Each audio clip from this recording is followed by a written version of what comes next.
Welcome back to the Space Gulag, otherwise known as PPSW, and today we're back with a brand new Star Wars theory. Before we go any further, take a look at our Discord down below and a Twitch that I just started. Had a huge stream the other day, it was awesome, tons of fun. Played Battlefront 2, HVV, so go check that out if you like Battlefront 2 or just me in general.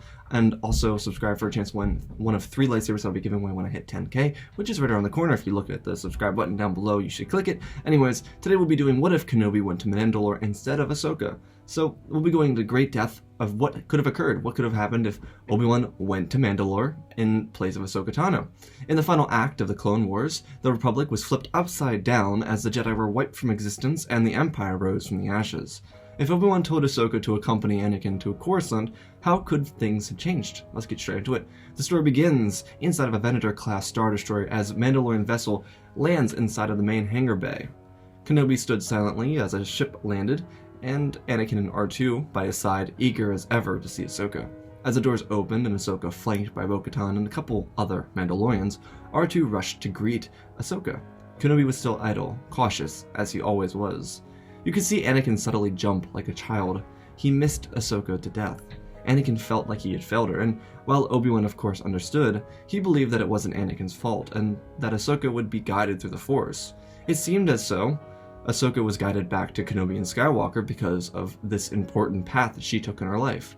As they walked along to the command bridge, Bo-Katan filled the 2 Jedi in about what had been occurring on Mandalore. The people of the planet had been suffering under the rule of Darth Maul and Prime Minister Almec, as Bo-Katan continuously carried on, and then Kenobi interrupted, asking what it was that the Republic could do for her. Considering the Republic and Mandalore had century-old treaties, he was limited to which he could do or what he could hand over to Bo-Katan. Without a moment of remorse or even that of self-reflection, Bo-Katan asked Kenobi if he really did care about her sister, Duchess Satine Kryze. Kenobi scoffed at Bo-Katan, telling her that Satine meant a lot to him, and she still did, but then asking Bo-Katan if it were her that led the fall and eventual death of her sister. Kenobi carried on without remorse, telling Bo that he would discuss with the Jedi Council, and then before turning away, looking at Bo and telling her not to forget about the pain her sins caused not just Satine, but the people of Mandalore. Anakin's eyebrows shot through the roof. He'd never seen Kenobi get this feisty, even with him. As far as Anakin knew, the invasion of Mandalore would never happen. As Bo turned around and walked out of the room hiding tears and under a weak and distraught voice, Anakin turned to Ahsoka and commented that Kenobi wasn't wrong. The fact is that Kenobi was completely right. Bo was a part of the Death Watch, which actively pursued denouncing Satine's rule of Mandalore, while continuously trying to oust her from office. Even more than that, the greedy Death Watch sided with 2 Sith Lords, who not only killed Satine, but then killed the leader of Death Watch named Pre Vizsla. Bo-Katan was pivotal in the fall of Mandalore, and now wanted help from the Republic. Sure, Kenobi could be petty, but he still went to the Council, because, in the end, he always wanted to do right by the woman he loved. And so, the Council suggested that if Kenobi wanted, he may lead an assault of Mandalore. They didn't know that Coruscant would be invaded momentarily, but the decision was up to Obi-Wan, if he wanted to lead the invasion, or if he wanted to send Anakin, or if he wanted to send Ahsoka and her friends back to Mandalore alone. He had all the choice to himself. He told the Council that he would trust in the Force and that the Force would guide his actions. Kenobi left the call and walked to the command bridge. It was bustling with clone troopers. Ahsoka and Anakin had left. Kenobi figured it was a little surprise that Anakin had for Ahsoka. Kenobi walked down the corridors and decided that he would accompany Ahsoka to Mandalore. And then he got a communication from Admiral Yularen on his wrist. He answered the communication. It was Coruscant. The Separatists had invaded. Kenobi told Yularen to prep the fleet, and without any hesitation, the ship went into high alert with alarms and red covering the hallways. Kenobi ran to the hangar bay. He saw Ahsoka and Anakin. They turned and asked what was happening. Obi-Wan told them that Coruscant was under attack and that they needed to go. Ahsoka and Anakin were puzzled. In the great haste of the situation, Kenobi told Ahsoka that she would accompany Anakin back to Coruscant, and that he would lead the assault on Mandalore himself to confront and kill Maul. Obi-Wan believed in the duo that was Anakin and Ahsoka. They were one of the best, almost as good as Anakin and himself, so he allowed her to go with Anakin. It would be simpler than dividing clone legions up, and so everything was set into motion. Anakin and Ahsoka were sent to Coruscant, and Obi-Wan Kenobi and Commander Cody joined Bo-Katan in the invasion to Mandalore. Both fleets departed their separate ways, one for the current battle at Coruscant, and one for the soon-to-be besieged planet of Mandalore. The stage was set, the balance of the Force, galaxy, and future of everything was set into motion. A fleet arrived at a hyperspace over the planet of Mandalore. LAATs and Mandalorian gunships glided down from the atmosphere. Prime Minister Almec was informed of the invasion fleet and got into contact with Bo-Katan immediately. She told him that his role was at an end, and then the flak started. Like Umbara, the Second Battle of Geonosis, and many others, Kenobi was ready. He was waiting in the bay of the LAATT that he was in. Kenobi was deflecting bolts back at the Mandalorians and killing others while he waited for his arrival to the surface. Meanwhile, over Coruscant, a battle raged on, and through the chaotic mess of laser bolts and destroyed ships, 2 Jedi starfighters cleared through. The wreckage was immense, and the battle was rough. Ahsoka and Anakin were moving towards the invincible hand, cutting through the lines drawn in battle. Anakin smirked, like old times, he thought to himself. They glided side by side into the heat of battle, accompanied by ARC-170s, master and apprentice, together again. Ahsoka slid through a wing of droid starfighters, followed by the squadron of ARCs. From around the bridge of a magnificent-class cruiser, Anakin Skywalker, hero of the Republic, whipped his fighter into attack position. Covering the backs of a couple of his troops, a wing of clone gunships flew through the firefight. Anakin and some elite members of the 501st were joining him and Ahsoka on the Invisible Hand. Any reinforcements would be welcomed for this assault on the Separatist command vessel. The combat group made their way through the combat zone, and as they reached the Invincible Hand, they realized that there were some impenetrable shields that were up and running. The Jedi knew that they had to get their troopers inside the hangar bay without getting them killed. Ahsoka was tasked with this mission. As she and Anakin shot one of the shields, Ahsoka on the other side did the same. The shield opened and an emergency door began to close as Ahsoka snuck her way on board of the massive hangar bay. Anakin and the gunships pulled away as more ARC-170s engaged droids fighters to defend the LAATs in space.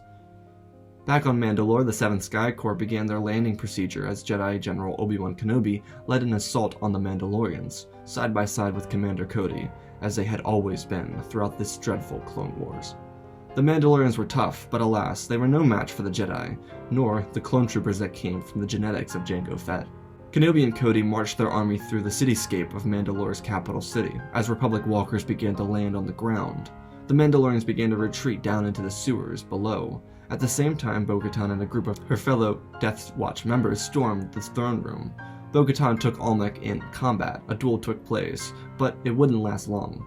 Bo-Katan, through her undeniable ineptitude, was able to best Almec in combat.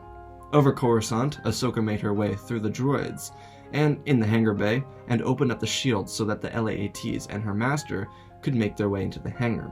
The troop carriers landed, and Rex, Jesse, and a few other clones ran out. They stood behind Anakin, who towered over his troopers, and Ahsoka. R2-D2 used a porthole to show off a holomap of the Invisible Hand. Anakin and Ahsoka knew where the Chancellor was being held, and so they went on their way. Anakin and Ahsoka used an old formation where they led their troops through corridors, cutting down droids as they made their way to the Chancellor's cell. Making their way through clankers and into the ship's few elevators, they entered the chamber. Palpatine sat alone. Anakin and Ahsoka had the clones run down and release his wrist locks. As they did, Anakin and Ahsoka turned around because they felt the presence of Count Dooku. The clones readied themselves, but Anakin told them to keep the Chancellor safe. As Anakin and Ahsoka turned to face down Count Dooku, they stood side by side, with Anakin a half step forward. Through the windows, the grand battle over Coruscant could be seen in the background. Dooku looked at Ahsoka and then back at Anakin, realizing that instead of having to kill Kenobi, he had the opportunity to kill Ahsoka. Lightsabers ignited as the three interlocked in combat. This duel could change the outlook of the galaxy. Anakin and Dooku locked blades first as Ahsoka tried to flank Dooku. Even in his old age, Dooku moved like a younger man, channeling the Force to control his ever-so-precise movements. As Ahsoka flanked Dooku, she was kicked in the jaw, throwing her from her feet. As Anakin moved to protect her, he began fighting back Dooku. Anakin's powers had doubled since the last duel, only a few months prior on the homeworld of the Pike Syndicate. Anakin was feeling into some of the powers that truly made him a force to be reckoned with. Ahsoka tried to keep up, but Anakin was defending his apprentice. Dooku encouraged Anakin to turn to the darkness that lived within him, pushing him further and further to darkness. Anakin's apprentice had seen that rage that Anakin had within him, but as Anakin pressed into his attack, Ahsoka knew that she needed to keep her master in check. Anakin pushed Dooku up the set of stairs as clone troopers in the room watched as their Jedi general fought Dooku, as did Palpatine from his chair. Ahsoka from the other side of the stairs took down 2 super battle droids and came to face Dooku head-on. Anakin was now in near-perfect position to kill Dooku, but then Ahsoka put Dooku on his back foot. Anakin without hesitation swiped with his blade down, cutting off Dooku's hands. Palpatine could see from the ground level, of which he rose from his chair, that he was held captive in.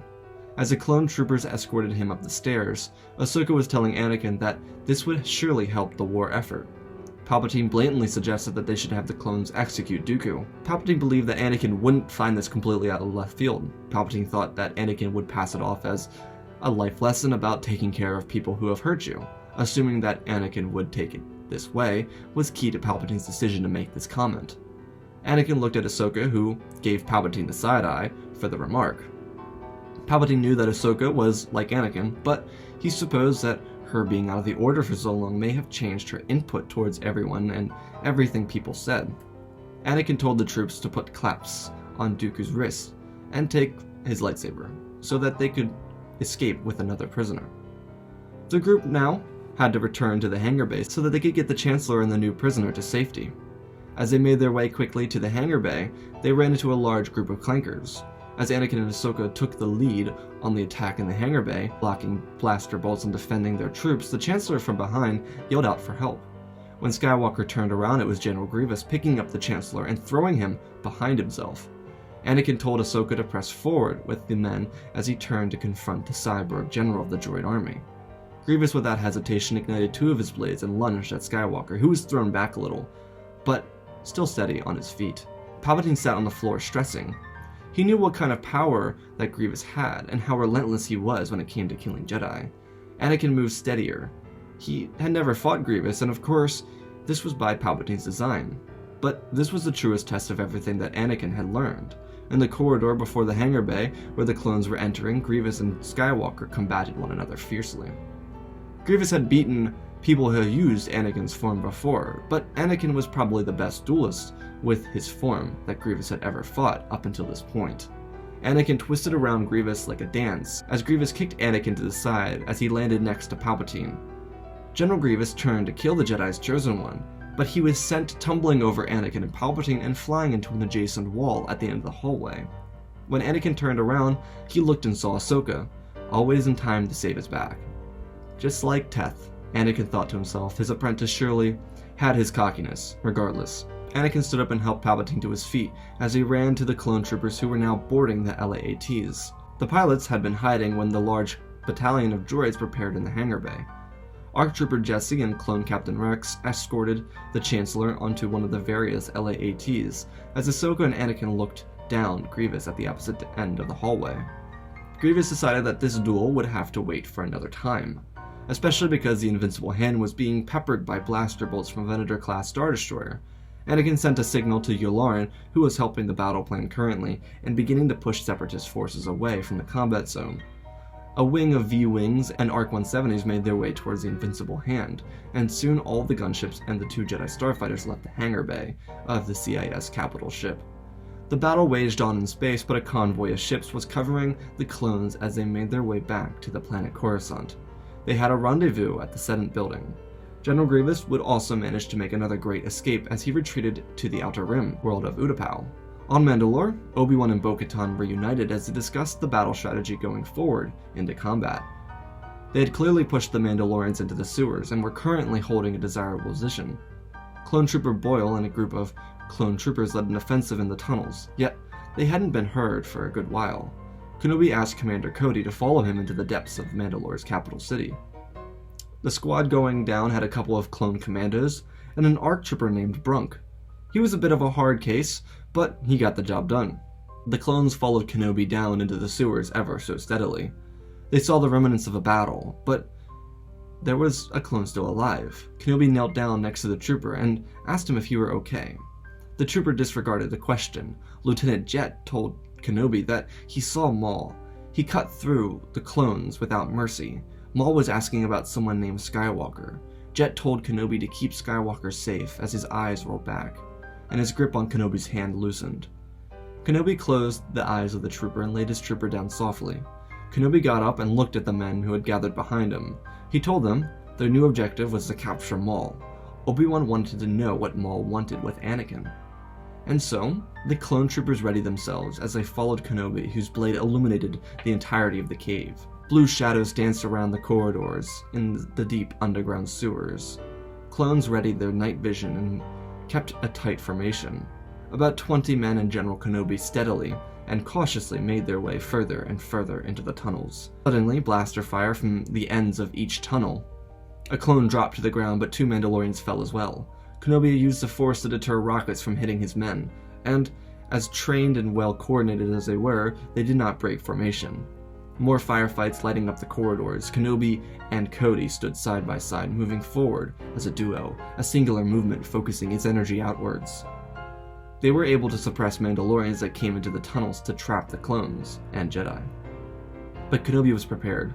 The commandos were way too good at their job not to succeed, and ARC Trooper Brunk was one hell of a fighter. He kept the regs that traveled with him in check. A sign of light at the end of the tunnel as Kenobi and his men pushed forward. In the middle ground they saw Maul, who was holding Boyle by the throat, asking about Skywalker. Kenobi firmly told Maul to leave Boyle alone, but Maul knew how to push Kenobi to the edge. He ignited his blade in Boyle and then told Kenobi that it was not the time to fight yet. Dropping the clone and turning away, Maul darted down the hallway. As Kenobi ran over to his trooper who was disappearing before his eyes, a hologram.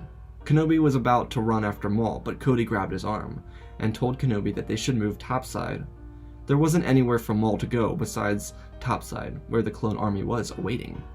Kenobi nodded, and the troops and him moved towards the ladder and climbed out of the sewers of which they were in. As Ahsoka and Anakin returned to the Jedi Temple after the hard-fought battle over Coruscant, Anakin asked his former apprentice if she would join him again. The Council hadn't given Anakin any reason to believe that they'd just accept her back, but he was firm in his question to her. She followed him up the steps to the Jedi Temple and said she would think about it, knowing that Anakin would have to report to the Council. Anakin told her that he would bring her with him. She grinned at her former master and followed him in. Never not a surprise with Anakin.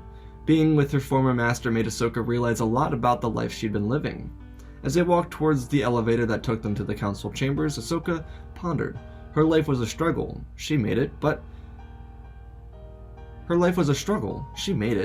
and she was fully capable of being herself without the Jedi, but at the same time she knew that the Jedi were inhibited by the war. Maybe they would move back to a time of peace, back to the ways of the Jedi. Ahsoka was still unaware of her decision though. She hadn't been able to help people as much as she would have without the badge of honor that came with being a Jedi. And helping out the two sisters was honestly below what she could accomplish as a Jedi. And because Ahsoka spent time outside the temple, she realized how much people of the galaxy looked up to the Jedi and their ivory tower in the middle of Coruscant's skyline. The doors opened, and Ahsoka trembled a little. It wasn't long, but it felt like forever since she had been accepted back into the Order for the mistakes of the Council. The two walked in and stood before the Jedi Council. Before any order could be committed, the Jedi Council asked Ahsoka the important question. They wanted to know if she would join the Order as a knight, making Anakin an official master. Anakin turned and looked at her, almost with the same glee he had when she was offered to join the Order before. Though behind that glee, she could see true sorrow. After all, she never blamed Anakin for anything that happened. He did everything he could. But since she had spent so much time in the underbelly of Coruscant, learning about what it meant to be a Jedi to the citizens of the Republic, Ahsoka had an important question for the Council. She wanted to know what became of Kenobi's invasion of Mandalore, how the Republic invasion was aiding the people. Mace Windu told her that the invasion was going successfully. Kenobi had encountered Maul, but he escaped again. As for the people of Mandalore, Republic forces were crushing the resistance. Ahsoka was glad to hear that Kenobi was moving along quickly, and after thinking about the implications of joining the Order again, Ahsoka told the Council that she would like to join the Order once again. All of the Council members, without a second of hesitation, rose to their feet. Besides a few members who couldn't be present due to their responsibilities, Anakin stepped back, with joy jumping all over his face, and his heart racing faster than any pod racer he'd ever built. Windu, the current Grand Master, asked Ahsoka Tano to kneel. As she did, the Jedi Council in unison raised their blades. Windu spoke directly to Ahsoka, but the Council simultaneously said it with him. By the right of the Council, by the will of the Force, I dub thee Jedi Knight of the Republic. Ahsoka rose before her master, and the council members around her smiled. Windu congratulated her and welcomed her back to the Order, but sadly, he asked if the council could speak to Skywalker alone, because they had to talk to him about a disturbance. Anakin stood before the council. He looked at them a little impatiently, and a little worried, but Mace cleared any of those fears as soon as Ahsoka left the room. The council was proud of him for capturing Dooku and freeing the Chancellor, though there was something out of place. The Chancellor wanted Anakin to become his personal representative on the Jedi Council, which the council saw an issue with. Of course, they did elect their own members, but something even more so was disturbing the council. While they could accept the Chancellor's decision to make Anakin a Jedi Master on the High Council, especially with Ahsoka's recent knighting, Kenobi had reported something odd on Mandalore. It was that Darth Maul was requesting Anakin Skywalker. Maul had never met Skywalker, but according to the now dead Prime Minister Almec, it was a name that came to Maul in a vision. It was something that deeply troubled the Council, the circumstances of the name Skywalker and the appointment from Chancellor Palpatine. The Council believed that whomever Dooku said Sidious was behind the name that Maul was asking for on Mandalore. Not to mention, with the war nearing its end, the Jedi Council members were being dispatched across the galaxy, being put so far out of place. In a council vote that had occurred before Anakin and Ahsoka returned, the council voted 6 yay and 4 nay on the appointment of Anakin Skywalker to the High Council. While the Master of the Order disagreed with the Grand Master, and the Grand Master disagreed with the Council, it was by the will of the Council and the Force that made Anakin Skywalker a Jedi Master on the High Council. As Anakin was told to take a seat as the Council discussed what should be done, within moments, Obi-Wan joined the call, apologizing for being late. He told the Council that the operations on Mandalore were moving smoothly. The stage was set, citizens were in makeshift bunkers, and Republic troops were set in defensive positions. Obi-Wan asked if Anakin had been appointed yet, and they asked him to look to his right. A massive smile ran from ear to ear on Kenobi's face as he praised his apprentice. Anakin shared the same smile, and then they turned to Windu, who rose from his seat. Using the Force, a hologram appeared in the room of the galaxy and the Galactic Republic warfronts. The war was coming to an end, and they could feel it. Intelligence reports suggested that General Grievous was located on the planet Utapau, and even though Palpatine suggested Anakin lead the assault with Ahsoka because they had saved him on the Invincible Hand, Windu suggested that Anakin stay within the temple. He was a capable master, and the Council certainly believed that he and Ahsoka could beat Grievous. They didn't know what the Sith were planning. Anakin didn't like that the Council was overly cautious with him, but they definitely wanted him to stay within the Jedi Temple. Anakin thought about the hypocrisy, telling everyone not to give in to their fear, but giving in to fear themselves. But Anakin was still overjoyed by his promotion to Jedi Master, that he was willing to look past their safekeeping of him. Mace Windu looked towards Master Kit Fisto, and mentioned how he almost beat him at the beginning of the war at Grievous's lair. Master Fisto would be sent to Utapau to capture General Grievous, or kill General Grievous. Kit Fisto's Form 1 made him a formidable opponent to General Grievous. Because Grievous was able to analyze attack patterns and kill Jedi with them, Form 1 was different. Not only was it the first form that every Jedi was taught, it was a form that allowed for a lot of random strikes that couldn't be predicted. And even more so, Kit Fisto had spent his entire life mastering it, which was a rarity within the Order. Other Jedi in the room were also being dispatched. Jedi Master Plo Koon was sent to Cato Nemodia with his wolf pack, Ki-Adi-Mundi and his Galactic Marines were being sent to Megiddo, and Master Yoda was leaving for the Wookiee homeworld of Kashyyyk. The stage was set for the Republic to win the war. As for Anakin Skywalker, he would stay in the Council chambers with Mace Windu, and the few other High Council members, until Maul was captured by Kenobi. Not far from the Jedi Temple, Dooku was being held captive in the Grand Security Prison on Coruscant, guarded by Jedi Masters Saesee Tiin and Egan Kolar. These two were sent here after the Council's meeting and were stationed to stay here. And even though Tarkin wasn't a fan of the Jedi being involved, he allowed it because of the power that Dooku had, being a Force wielder. It were possible Force users or elite units would be sent here to save Count Dooku. These two Jedi made sure that Dooku wouldn't escape. Palpatine was planning around all of the events. He believed that the Jedi would be arrogant enough to send Anakin to spy on him, but that weren't the case. There was someone or something else at play here, and so he wasn't aware of what he could do to prevent the Jedi from acting so cautiously. He had sowed the seeds of darkness in Anakin, but between the Council's caution and Ahsoka keeping Anakin from killing Dooku, Anakin was further from turning to the dark side. Obi-Wan and Mandalore was preparing for victory over the people who killed his beloved Satine. He still wasn't overly fond of Bo-Katan for being so narcissistic, but it didn't matter. He was going to wait. But until then, he would go to the throne room. He went to the throne room with Cody, Brunk, and Bo-Katan, and there they saw him. As shadows cascaded the room and light began to show as explosions echoed throughout the city, Maul stood before them. He let Clone Trooper Boyle go. Boyle apologized to Kenobi, but Kenobi just wanted to make sure he was okay. Grabbing his trooper and handing him over to Brunk, he told the four of them to help the troopers and the people of Mandalore. He would face Maul here and alone. Obi-Wan turned to face Maul. Maul looked as if he had lost his mind. He was never one for looks, but whatever was inside of his head was making him mad. Obi-Wan stepped forward and asked why he wanted Anakin Skywalker. Maul laughed to himself, telling Kenobi that his apprentice was the key to everything. He was the key to bringing down the Jedi Order. The man Obi-Wan had trained was long groomed by Maul's old master, and then Kenobi's jaw dropped, uttering out the words that made his stomach twist. After all these years, Dooku told him the truth, telling Maul that Darth Sidious was Chancellor Palpatine. And then Maul's rant stopped. His piercing yellow eyes turned and they met Kenobi's blue eyes, both in a different state of shock. Kenobi couldn't believe it. Maul trembled in fear every time he heard that name.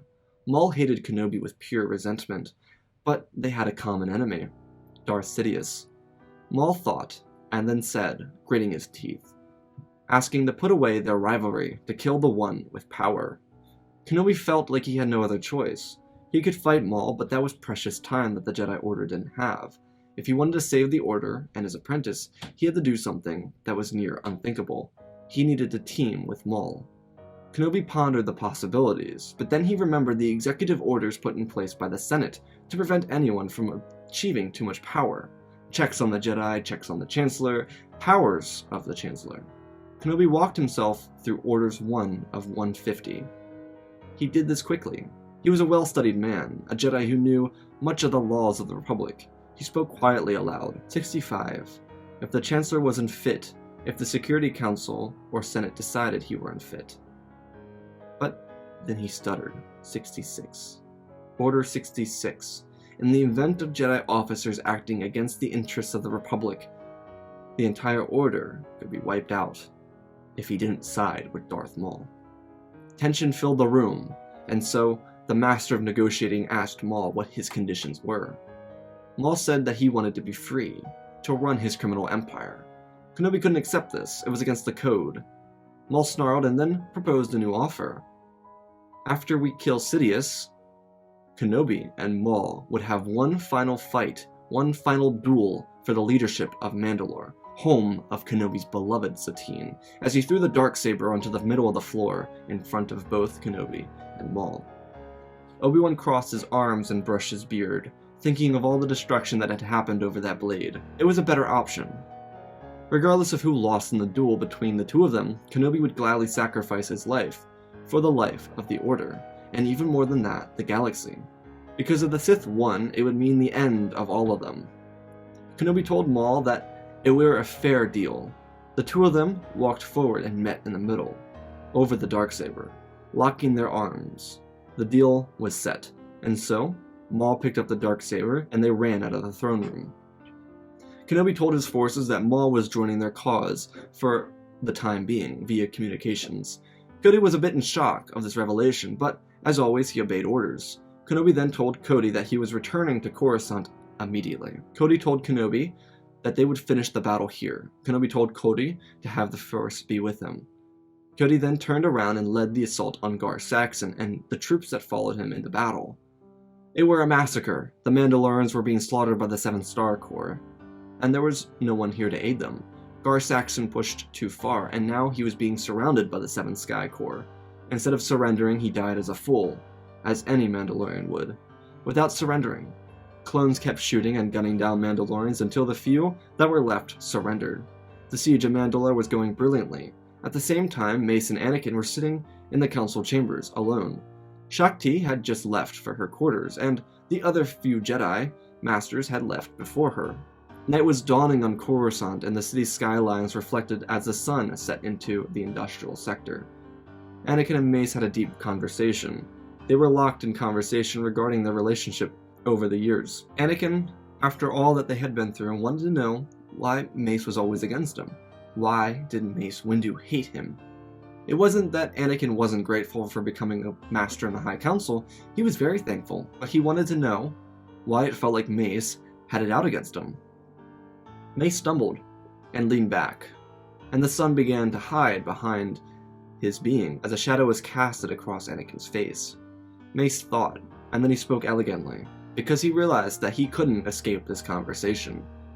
Mace admitted that he feared Skywalker. It wasn't the power. Well, maybe it was. But it was a fact that Anakin was imbalanced. Mace stood from his seat and asked that Skywalker do the same. It was the fact that Anakin was born on Tatooine and spent 9 years living with the scum of the galaxy, only to realize that he was destined to become the most powerful Jedi in the Order, and the most powerful Jedi that the Order had ever seen. Mace then criticized how Obi-Wan taught Anakin, but that was again at the fault of the Council. Mace then admitted that the Council made its mistakes. Mace knew that he had been the most vocal against Anakin, but wanted to clarify that he never hated the boy. It wasn't a blind hate towards Anakin.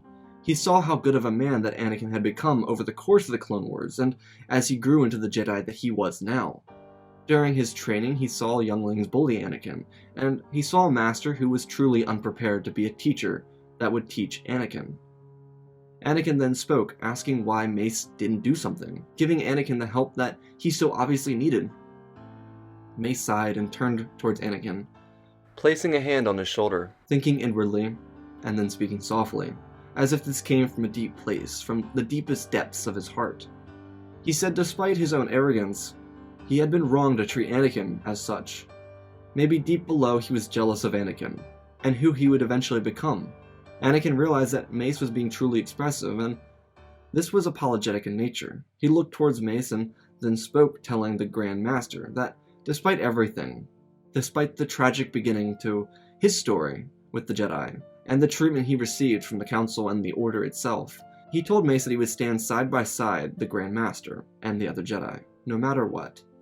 Mace smiled and told Anakin that he was proud of him. Anakin had every right to feel great in this moment. He was able to access the restricted section of the Jedi Temple to save his wife when she gave birth. The Jedi had accepted Ahsoka back, and Mace acknowledged his respect for him. And the war looked to be at an end. Everything was perfectly aligned. A Republic shuttle shot through hyperspace as Kenobi called forth the Jedi Council. Mace and Anakin turned and looked at the hologram that appeared in the middle of the floor. It was Obi-Wan, and behind him it was Maul. Before Anakin or Mace could question what was happening, Maul stepped forward and explained everything. Kenobi stood behind Maul and then spoke when Maul was finished. He told the Council that with Maul and Dooku, they could kick Palpatine from office and deal with him themselves. Mace asked Kenobi what the terms of Maul's help were. Kenobi said one final duel for the rule of Mandalore. Mace looked puzzled, and then he asked what it was that they could do for them here. They told him that they could call together an emergency Senate meeting and have Agan Kohler and Sassy Tin bring Count Dooku to the Jedi Temple. This would be done almost immediately. Anakin called Padme via hologram, and Mace called the 2 Jedi guarding Dooku to bring him back to the Jedi Temple. The 2 Jedi told Commander Fox that they were bringing Dooku with them, but since Palpatine had Dooku under extreme security with strict orders not to release him if the Jedi asked, Fox told the Jedi that they were unable to take him out. The most they could do was guard him. They nodded and informed Mace of this. Mace and Anakin thought as the Jedi Council members returned to the chambers, those who were still inside the temple at least. They were caught up with everything the 2 Jedi were just told. Across the city, Senator Padme Amidala requested an emergency meeting. She was able to do this because her caucus was large enough to do so. She didn't know much, but from what Anakin implied, it had to do with the Chancellor's power in the galaxy, and by Anakin's phrasing of such, it made her feel and believe that the war could be ended by peace talks almost immediately. On the planet Utapau, Kit Fisto was smiling at General Grievous as they begun to duel. Clones rained down from the sky as the battle began.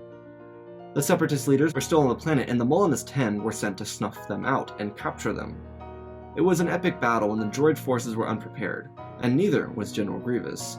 The Republic was set to win the war at this battle. Kit Fisto and General Grievous dueled on a platform.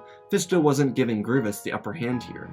He played Grievous right into his hands as he cut one of Grievous's blades out of his hand, and he took that lightsaber from him. It belonged to his apprentice, Nadar Veb. It took Fisto out of the battle for a second, and when he looked up, Grievous was bringing down all three of his blades onto him. But before they could make contact, Kit Fisto slid under General Grievous, cutting off one of his legs. Grievous fell and turned as he saw green and blue lightsabers converging on him, and before he could react, he was killed by two lightsabers going through his face. Fisto told his clone commander Carrick to call the Jedi Council to inform them that he had beat General Grievous, and the assault was pushing forward, and that the elite squad of clones were going after Separatist leadership. Carrick nodded and returned to the interior of an ATTE to make communication. Meanwhile, Kit Fisto would group up with the Molinist 10. Carrick called the Jedi Temple. Though the council wasn't present, Ahsoka Tano was. She was in the communication chamber, and a large smile rang across her face as she thanked Commander Carrick. He turned off the communications and returned to battle. Clone encrypted comm chatter began to utter the message of Grievous's defeat at the hands of Jedi Master Kit Fisto on Utapau. But the war wasn't over yet. Ahsoka used the communication table to get in contact with Master Windu, who was leaving in a gunship currently. She told him that Grievous was defeated. He thanked her and told her to keep him and Skywalker updated with everything that had transpired for the rest of the Utapau campaign. He cared about the others, but this campaign would bring the Separatists to a surrender with the complete loss of leadership. Anakin asked Windu as the LAATs took off if he had informed Master Yoda. Mace nodded. He told Anakin that Yoda said the Force must guide them into the dark path that lay before them. The Senate chambers were full of outcry. They thought it was another ploy from Amidala to get the Chancellor removed from office. The Senate was already dicey on the topic. It was mostly divided. People wanted the war to end, some wanted a complete Republic victory. Some people were loyal to the Chancellor, and others had enough of his rule, especially because his term had long expired. Padme went to the center of the chambers and called forth Jedi Master Obi-Wan Kenobi and Darth Maul. Maul was guarded by Senate guards and Kenobi, who stood next to him with a hologram in his hand of Count Dooku. Maul was told to keep his cool, that regardless of the anger that he felt for Palpatine, he had to be calm and get Palpatine impeached before he could enact revenge. Maul spoke delicately. As he addressed the Senate, he told them that he was once an apprentice to the most powerful Sith the galaxy had ever seen, explaining that Palpatine had a plot to overthrow the Republic. He didn't know much deeper than that because the plot was thicker than even he knew, but Maul said that the war was an orchestration of Palpatine to seize more power in the galaxy. And then a hidden voice spoke. As Obi-Wan raised his hand, the entire Senate chamber turned their attention from Maul to a hologram of Count Dooku. Dooku then spoke, saying that he was once an apprentice to Palpatine, a Sith Lord. Palpatine stood on his pod without movement, deciding his next move. Dooku then told the chambers that the Grand Army of the Republic was going to be used against the Jedi, that they had inhibitor chips placed in them by the Kaminoans, that it would make them do whatever someone wanted them to do. Maul laughed to himself and then turned around to say that Palpatine built an army for the Jedi only to have it turn on them. Brilliant. He looked back out and back at his former master, telling him that the pain Palpatine caused him would be his undoing. Palpatine raised his hands a little, and Dooku began to get choked, and so the hologram was turned off by Ag and Kolar. The Senate chambers turned into an uproar. Kenobi went to his wrist and asked Mace that all communication going in and out of the Senate building be blocked. Masameda asked the Senate chambers to be quieted. Palpatine sat back, mirroring what Chancellor Valorum had done when Palpatine took away his power. Palpatine knew what he needed to do next. He needed to execute Order 66. He would allow the Senate to vote, and then he would wipe the Jedi out. As the Senate around him began to place their votes, Kenobi and Maul's pod returned and docked. They looked out and made sure that Palpatine was taken down to his office below before they moved away. Anakin and Mace and the other Jedi went down to the offices below. Agen Kolar and Stacey Tin were requested for emergency backup. The votes were in.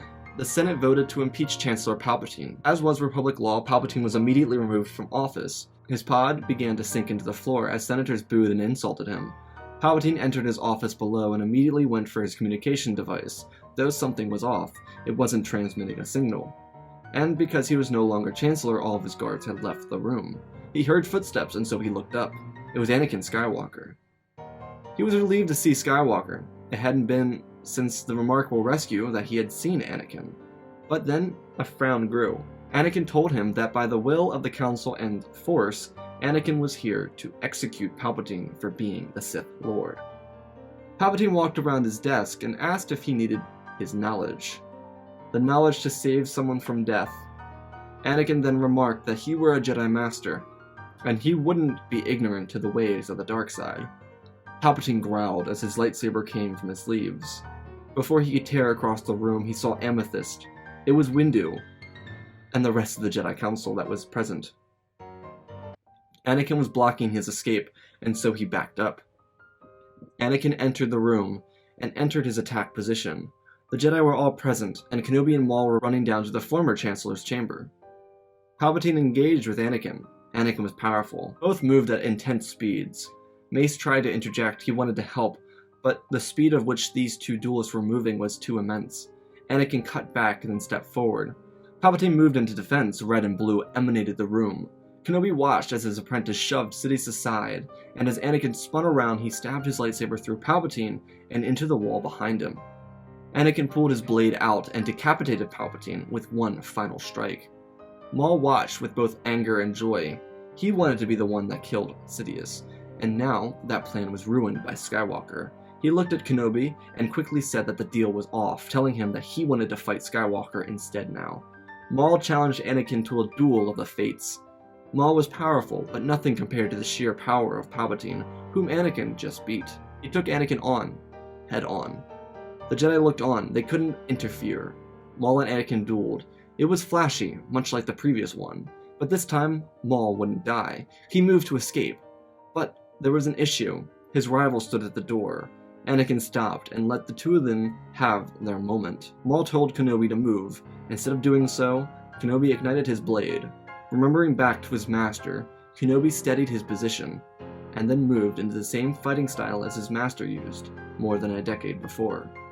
Maul remembered gutting Qui-Gon over Naboo, and would rejoice in being able to do the same to Kenobi. But that tale wouldn't end with joy for Maul. As two swings in, he knew it was by Kenobi's design, as he felt a warm blade crest into his chest. Maul felt incredible heat, and then incredible cold. He fell to the floor, but Kenobi caught him. Maul was angry, but at the same time, free. He had never been free. Just like Anakin, he was a slave to his emotions, and just like who Anakin was destined to become, a slave to Palpatine.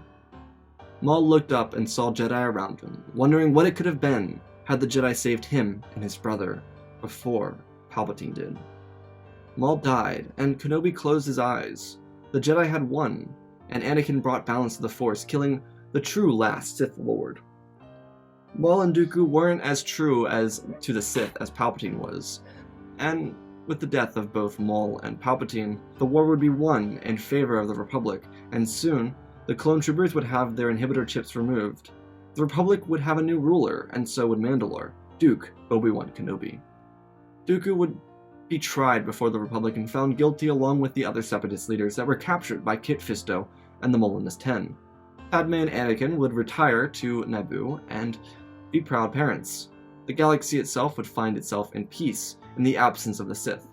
Ahsoka herself would eventually become a Jedi Master, and with Anakin as a Master on the High Council, the Jedi would move to a more proactive future in the galaxy. And that's our stories, ladies and gentlemen. This was a really long one, and I worked really hard on this one. It was much longer than I really intended it to be.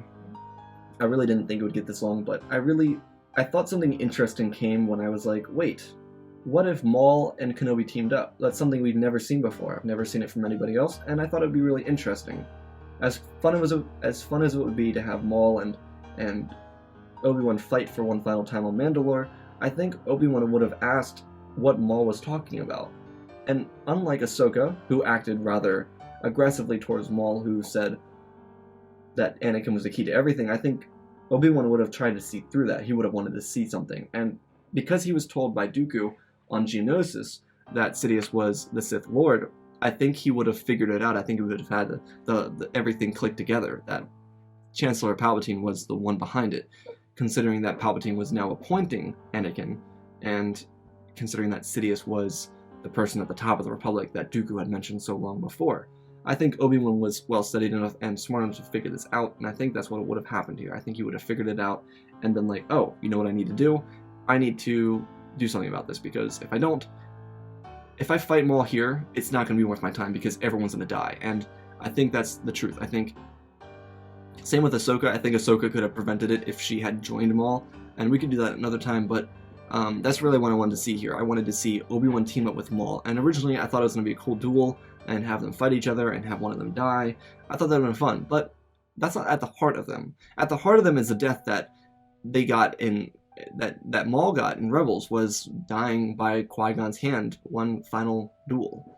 And that happened at the end of this, and I wanted to mirror that, and I think that was an appropriate mirroring to the death that Maul had, and an appropriate death to him, realizing what would have had been if I had been a Jedi, not a Sith? What would have been if the Jedi had saved me instead? Would I have had a better life? And kind of realizing that, free of everything that Palpatine had done to him. After Palpatine died, he fought Anakin because he wanted to be the one that freed himself from Palpatine. And that just wasn't the case. And I think the mirroring here is that Maul was like Vader. He was very reminiscent of Vader. He was tortured by Sidious, and he wanted to be the one that finally killed Sidious. And I think that's a real parallel here in the pain that is Darth Maul's character, both in the story and in canon, is that he's tortured like Anakin, he's tortured like Vader, but he never gets to seek revenge. He never gets to accomplish that victory. He never gets to have the victory over Sidious. He never gets to see Sidious die. And I think that's really the heart of the story here, is that he gets to see Sidious die, and in the end he realizes that in the end it was for the better. For the end, it was better for him, and not just him, but for the galaxy. And I really like the trajectory of the story. I like that Ahsoka joined the council, and I really think that with Anakin becoming a master, because Ahsoka being a knight means that he is literally a master, it means that Anakin does become a Jedi Master. And I really didn't want to focus on the love between Padme and Anakin. I've done that enough times regarding this time frame, and I wanted to focus on a different aspect. I wanted to focus on Anakin's Jedi relations, because if the council thought there was something awry in the Force, I don't think they would have made him leave the Order. I don't think they would have made him allowed to even leave the temple. I think they would have kept him in the council chambers where he could be protected by Jedi Council members. And I think Anakin would have had a very, very intimate moment with Mace Windu in the council chambers had he stayed in the council chambers, because he would have wanted to know why. Why have you felt this way? Why is it that after the council has accepted me as their own, why did you feel this way all this time? What changed? And I think that intimate moment where Mace Windu could have done it, where he could have just expressed those feelings, I think it's within Mace's character to do that. As we've seen him in the movies and the shows, I think this comes a lot more from the shows, where we see Mace Windu have the ability to be conscious of his own decisions and conscious of the decisions of the council. And we also see a little bit of that in the movies, but more in the show. And I think that act of releasing all that he was trying to hide, and actually acknowledging that, maybe, just maybe, it would have been better for him to accept that he had been a mistake and had been creating mistakes for Anakin and not helping his progression, that he should be truly proud of Anakin for coming to his own throughout the Clone Wars and seeing the man that he had become during the Clone Wars as a hero during the Clone Wars. And I think that's pretty true to Mace's character, and that's something that a lot of people disagree with me on the Mace trained Anakin theory, and that's something I think was within Mace's character. If Mace is able to accept his failures as a teacher, as a Jedi, I think he would have been able to be even greater, even more powerful than he was in the canon, because it's within his character. But if he's willing to do that to Anakin, then the Jedi are saved. I think if Mace is willing to accept that he wasn't the best for Anakin and that he could have been better to Anakin, and that Anakin, despite all of his doubts, all of Mace's doubts that is, became the hero of the Republic and hero of the Jedi and one of the most praised people in the entire Republic and Order and everything. So I hope you guys like this. This was a fun theory. Also, I'm really proud of that thumbnail. Very proud of that. I spent a lot of time on that. So I hope you guys enjoyed this. Please leave a like down below and share this. I want to get this channel to 10K. We're almost there, and I want to give away those 3 lightsabers so I can start announcing another giveaway, which I'd like to do one probably for 20 or 30K or maybe 50K. I don't really know yet, but you know, we're going there, and I want to keep shooting for the stars, so let's keep going for the stars. Alright guys, check out the Discord, check out the Twitch, subscribe. I love you all. Spread the love, and always, my friends, remember, may the Force be with you.